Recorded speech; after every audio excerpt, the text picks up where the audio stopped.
Well, welcome to one of the cases in Paraguay.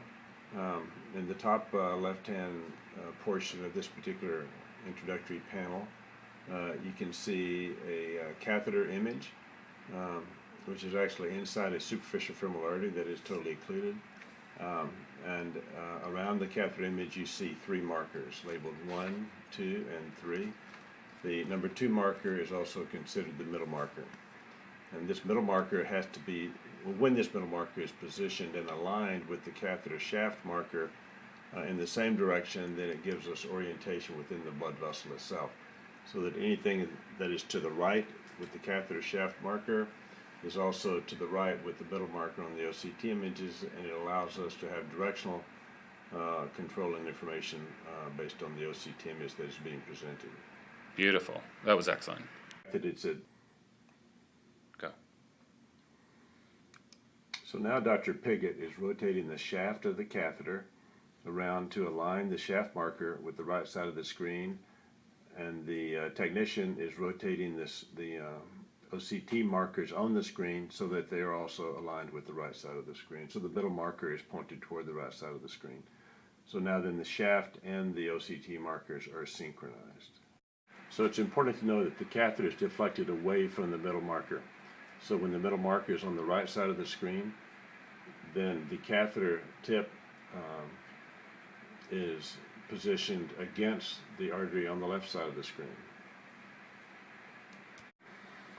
So now we can see Dr. Piggott has positioned the Wildcat in the distal part of the sheath. The wire is being advanced down into the superficial femoral artery, proximal to the area of total occlusion. An angiogram is performed to confirm that the wire is in the SFA, and then also noted in the waterfall view on the left side of the movie, you see these marks that are artificial marks, which are essentially marks that are the marks of the cardiac cycle. We call them Megan sign. That means that you're in the true lumen. So now you can see the device is being advanced into the proximal segment of the SFA. That is actually patent, is proximal to the total occlusion. And then in a few seconds, we'll see a distal flush injection to remove the blood from around the catheter.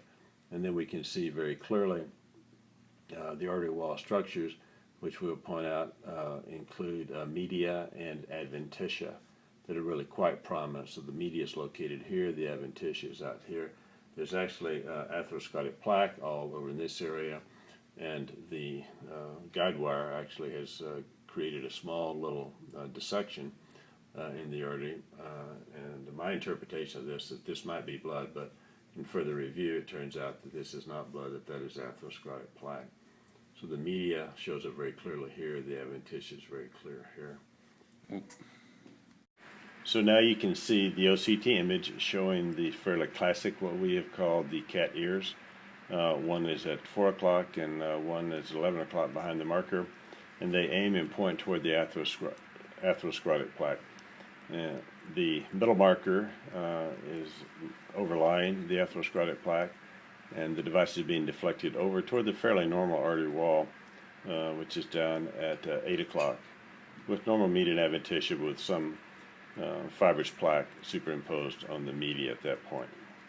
So now that we continue to advance the catheter down, now to number 17 and then 18 on the marker, with some distal contrast injections and distal flush.